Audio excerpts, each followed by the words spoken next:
Indian stock market की कल से आज तक की सबसे बड़ी खबरें बस 3 मिनट पे। गोल्ड और सिल्वर प्राइसेस ने एक नया रिकॉर्ड बना दिया है। फ्यूचर्स मार्केट में सिल्वर 4 लाख रुपए पर केजी के ऊपर चला गया है, जबकि गोल्ड 1.75 लाख रुपीस पर 10 ग्राम के ऑल टाइम हाई के करीब पहुंच गया है। MCX पर मार्च डिलीवरी के सिल्वर फ्यूचर में जबरदस्त तेजी देखी गई है। सिल्वर 22,000 रुपए या 5.73% चढ़कर 4,07,456 रुपीस पर केजी के रिकॉर्ड लेवल पर पहुंच गया है। गोल्ड प्राइसेस भी स्ट्रॉन्ग डिमांड के साथ ऊपर गई हैं। गवर्नमेंट के इकोनॉमिक सर्वे 2026 ने वार्निंग दी है कि 2026 में 2008 जैसा फाइनेंशियल क्राइसिस दोबारा आने के 10 to 20% चांसेस हैं। सर्वे के मुताबिक अगर एक सिस्टमैटिक शॉक आता है तो उसका इफेक्ट पूरे फाइनेंशियल सिस्टम में चेन रिएक्शन की तरह फैल सकता है। सर्वे ने कहा कि फाइनेंशियल, टेक्नोलॉजिकल और जियोपॉलिटिकल टेंशंस एक दूसरे को एम्पलीफाई कर सकती हैं। मतलब अगर एक सेक्टर में प्रॉब्लम आई तो दूसरे सेक्टर्स पर भी प्रेशर बढ़ सकता है।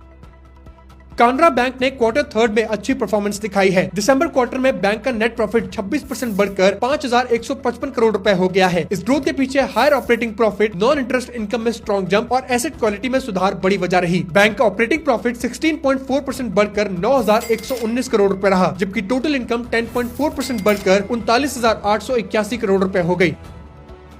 इंडियन रुपी यूएस डॉलर के अगेंस्ट ऑल टाइम लो पर पहुंच गया है। अभी 92.00 रुपी पर डॉलर पर ट्रेड कर रहा है। फॉरेक्स ट्रेडर्स के अकॉर्डिंग रुपी पर प्रेशर तब बढ़ा जब डॉलर इंडेक्स अपने 4.5 साल के लो से ऊपर आया। इसका मेन रीजन था यूएस फेडरल रिजर्व का डिसीजन, जिसमें 2026 की पहली पॉलिसी मीटिंग में इंटरेस्ट रेट्स अनचेंज रखे गए।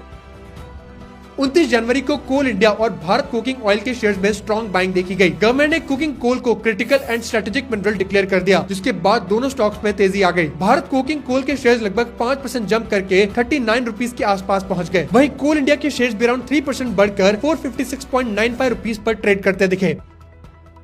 राजस्थान रॉयल्स को टेक ओवर के लिए 12,000 करोड़ रुपए का ऑफर मिला है। ये offer US based entrepreneur Karl Somani की लीड में एक कंसोर्टियम ने दिया है। कार्ल सोमानी पहले से एक टीम के इन्वेस्टर हैं। सोर्सेज के मुताबिक राजस्थान रॉयल्स के ओनर ने टोटल 4 ग्रुप्स को नेक्स्ट राउंड ऑफ बिडिंग के लिए शॉर्टलिस्ट किया है। मतलब टेक ओवर प्रोसेस अब फाइनल स्टेजेस की तरफ बढ़ रही है। अडानी पावर ने भी क्वार्टर थर्ड के रिजल्ट्स अनाउंस कर दिए हैं। दिसंबर क्वार्टर में कंपनी का नेट प्रॉफिट 18.9% गिरकर 2,479 करोड़ रुपीस रहा। क्वार्टर ऑन क्वार्टर बेसिस पर भी प्रॉफिट लगभग 16% तक कम हुआ है और कंपनी का रेवेन्यू भी प्रेशर में रहा, जो कि 8.9% गिरकर 12,451 करोड़ रुपीस हो गया है। टाटा मोटर्स ने इस क्वार्टर में प्रॉफिट के मामले में कमबैक किया है। टाटा मोटर्स के कमर्शियल व्हीकल बिजनेस ने क्वार्टर थर्ड में 705 करोड़ रुपए का कंसोलिडेटेड नेट प्रॉफिट रिपोर्ट किया है। ये पिछले क्वार्टर के 867 करोड़ रुपीस के लॉस के मुकाबले क्लियर रिकवरी दिखाता है, लेकिन ईयर ऑन ईयर